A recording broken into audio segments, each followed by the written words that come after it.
नमस्कार। डिम्पल वाणी चैनल में आपका स्वागत है। मेरे बगल वाले फ्लैट E12 में हर समय शांति रहती थी, कभी भी रोमांच नहीं दिखता था।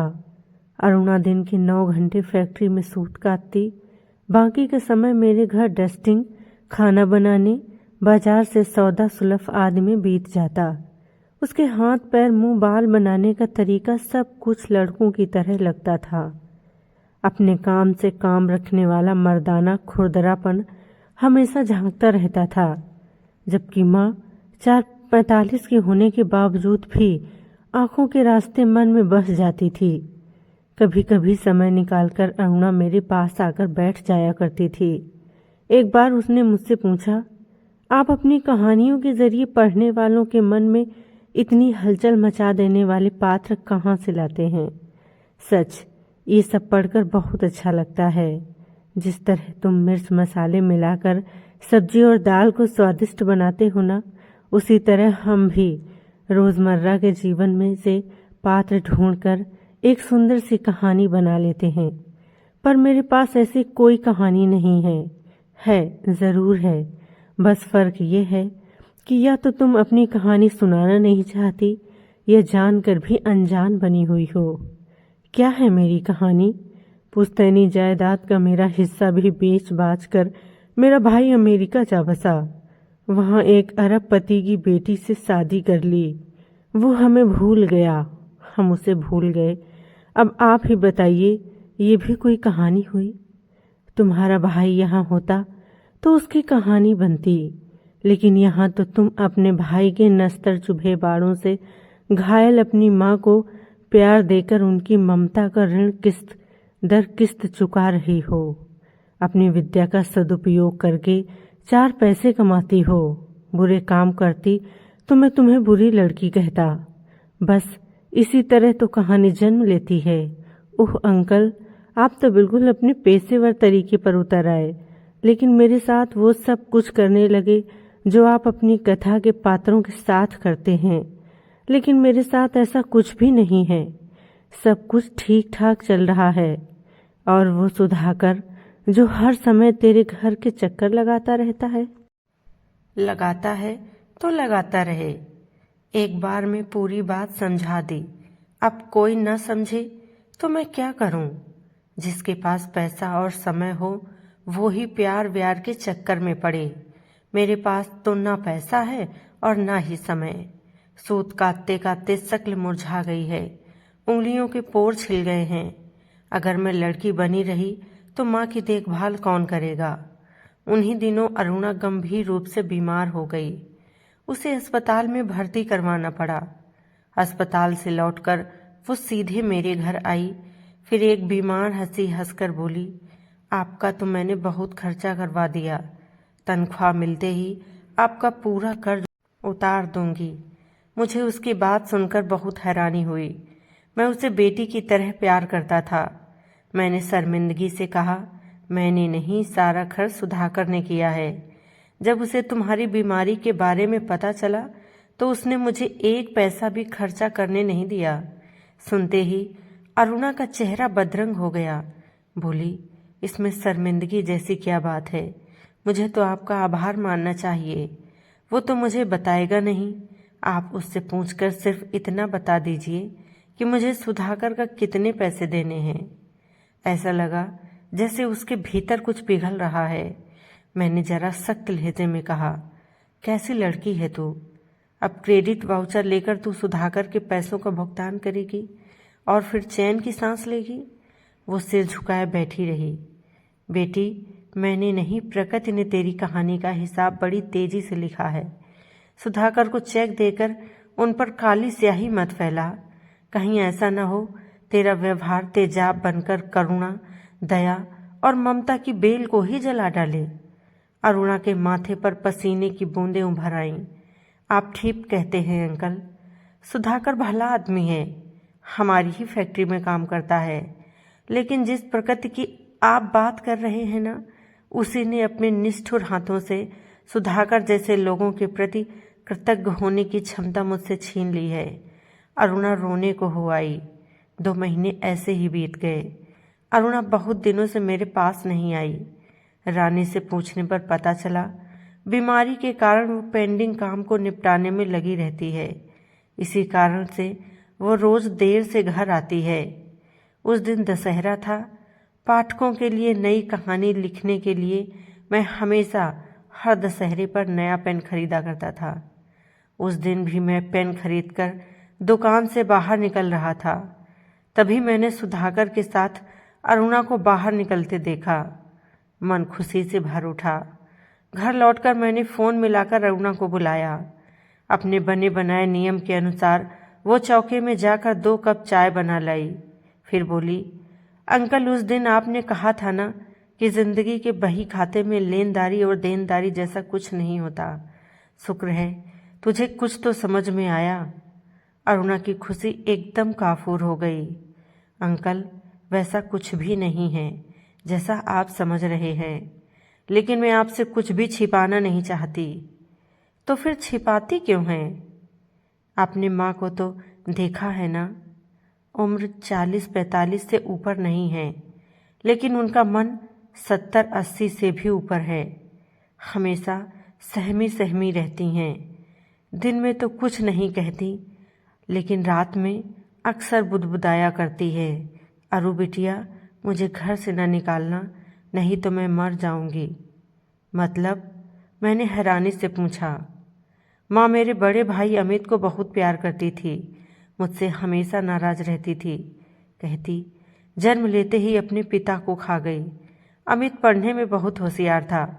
उसको इंजीनियरिंग और फिर MBA करवाने में माँ ने अपना सब कुछ लगा दिया। नौकरी मिलते ही अमित ने अपना वीज़ा बनवाया और अमेरिका चला गया। वहीं एक अमेरिकी लड़की से शादी भी कर ली। कुछ समय बाद अमेरिका की नागरिकता मिलने के बाद अमित ने टिकट भेजकर हमें भी बुलवा लिया। माँ शुरू से ही भैया भाभी के साथ रहना नहीं चाह रही थी। बाद में मैंने भी महसूस किया कि हमें उनके साथ नहीं रहना चाहिए था, लेकिन मैं तो जब उन्हें ज़बरदस्ती अमेरिका ले गई थी।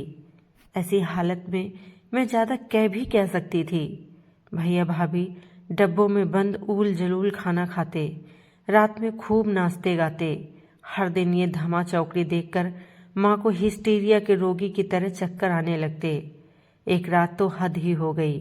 भाभी के नीग्रो दोस्त रॉबर्ट ने दोनों हाथों से माँ को दबोच लिया।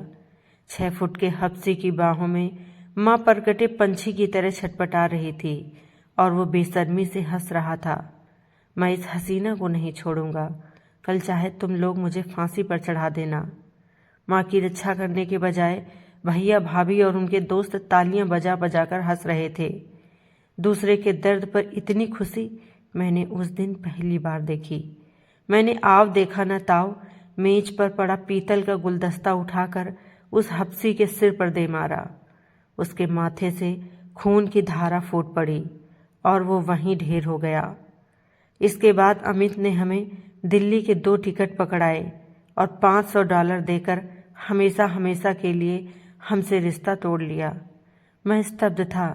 मैंने उससे कहा, असल जीवन के पात्र कहानियों के पात्रों से कहीं ज़्यादा पेचीदा होते हैं। अपनी पत्नी के दोस्त द्वारा अपनी माँ का बलात्कार करवाना तो हैवानियत है जी। इसीलिए अब आजीवन माँ का संरक्षक बन जाना में कर जीना ही मेरी नियति है। क्या तुम्हारी माँ तुम्हारे और सुधाकर के साथ नहीं रह सकती? कहता तो सुधाकर भी यही है, पर मेरा मन नहीं मानता। जब अपनी ही कोख जाई संतान, जिसकी खातिर माँ ने अपनी जेब का आखिरी सिक्का तक खर्च कर डाला, वो अपनी माँ को संभाल नहीं पाया, तो सुधाकर तो पराया खून है। मुझे ऐसा लगा जैसे गले तक बना स्वेटर किसी ने उधेड़ कर रख दिया हो। इसके बाद और कई महीने बीत गए। एक शाम मैं पार्क में घूम रहा था कि किसी ने मेरे कंधे पर हाथ रखकर मुझे पुकारा, भाई साहब। मैंने मुड़कर उस व्यक्ति को देखा। वो धीरे धीरे मुस्कुरा रहा था। सहसा मेरे मुंह से निकला, विनोद तुम? रामानंद के छोटे भाई हो ना तुम? ठीक पहचाना अंकल आपने। इसके बाद विनोद मुझे अपने घर ले गया। वहीं शाम की चाय और खाना भी खाया। रामानंद और मैं पक्के दोस्त थे। उसने पुलिस की नौकरी की और मैंने टीचिंग को अपनाया। विनोद ने बताया कि डाकुओं के साथ मुठभेड़ में रामानंद मारा गया। भैया की जब मृत्यु हुई तो उनकी मृत्यु के 2 साल बाद भाभी भी चल बसी। तब उनके दोनों बेटों की जिम्मेदारी मुझ पर आ गई। तब तक मेरी उम्र 50 साल हो गई, लेकिन अपनी शादी ब्याह की तरफ सोचने की फुर्सत ही नहीं मिली। मैंने लंदन में 3 साल तक काम किया। बढ़िया नौकरी थी। 10,000 पाउंड मासिक, रहना खाना कार वगैरह का खर्च सब कंपनी उठाती थी। इतने सारे रुपयों का मैं क्या करता। सोचा दिल्ली आकर बुढ़ापा अपने भतीजे भतीजी के साथ काट लूँगा। पर यहाँ आकर पता चला सभी अपनी अपनी जिंदगी में व्यस्त हैं। मेरे लिए किसी के पास समय नहीं है। यहाँ कोई काम शुरू किया। अब कमा कर क्या करूँगा भाई साहब। जितनी राशि बैंक में पड़ी है उसके ब्याज से ही मेरा खर्च निकल आता है। मेरी दिली तमन्ना है कि मरने के बाद मेरी संपत्ति को दान में दे दिया जाए। मेरी बात मानोगे? बिल्कुल, जिंदगी के हर मसले पर 100% मानूंगा।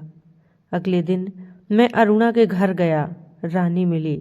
अरुणा फैक्ट्री गई हुई थी। मैंने कहा, देखो बहन, मेरी उम्र 73 वर्ष है। आज हूँ, कल ना भी हूँ। उम्र का लिहाज करते हुए एक बात कह रहा हूँ। कहिए, आपने कभी अरुणा की शादी के बारे में सोचा है? मगर वो मेरी सुनती कहाँ है। उसे आपकी हर समय चिंता रहती है। कहती है अगर मैंने शादी कर ली तो माँ का क्या होगा। रानी चुप रही। मैंने पूछा, वैसे आपको सुधाकर कैसा लगा? बहुत अच्छा लड़का है, मतलब अरुणा के लायक। जी बिल्कुल। अरुणा अपनी गृहस्थी बसाए, उसके लिए एक त्याग कर सकती है। इस काम के लिए मैं अपनी जान तक दे सकती हूँ। कल मेरे साथ कचहरी चलिएगा। वादा करिए, जो मैं कहूँ करिएगा, वरना अरुणा जिंदगी भर कुंवारी रह जाएगी। रानी ने पूरे विश्वास के साथ कहा, वादा। उस दिन शाम को मैंने विनोद को फ़ोन पर कहा कि वो दोपहर में कुलश्रेष्ठ वकील के चेंबर में आकर मुझसे मिले। वादे के मुताबिक विनोद चेंबर में पहुंचा तो मैंने उसके सामने सिविल मैरिज का प्रार्थना पत्र रख दिया और कहा, इस पर साइन करो। किसकी शादी करवा रहे हो? तुम्हारी। किसके साथ? मैंने रानी की तरफ उंगली उठाते हुए कहा, रानी के साथ। प्रार्थना पत्र पर मैंने इसके हस्ताक्षर भी ले लिए हैं। ये आपका हुक्म है? हाँ, तुमने ही तो कहा था कि मैं जो कहूँगा तुम मानोगे। अरुणा को इस सब की कानों कान खबर नहीं हुई। विनोद और रानी 1 महीने बाद विधिवत पति पत्नी बन गए। मैंने रानी से कहा, तुम अपने फ्लैट 12 जाओगी और विनोद तुम यहाँ से सीधे अपने घर जाओगे। मैंने सब तय कर रखा है। 3 दिन बाद हमें यानी तुम दोनों को अरुणा का कन्यादान करना है। विदाई के समय मैंने अरुणा को गले लगाते हुए कहा, तुम तो कहती थी कि तुम्हारे लिए बनाने वाले ने कोई कहानी नहीं बनाई। अब बताओ, कहानी बनी कि नहीं? अरुणा हाँ में सिर हिलाते हुए हंस दी। कैसी लगी आपको ये कहानी? कमेंट करके ज़रूर बताएं। चैनल को सब्सक्राइब करें, वीडियो को लाइक और शेयर करें। पूरा वीडियो अंत तक देखने के लिए आपका बहुत बहुत धन्यवाद। जय श्री राम।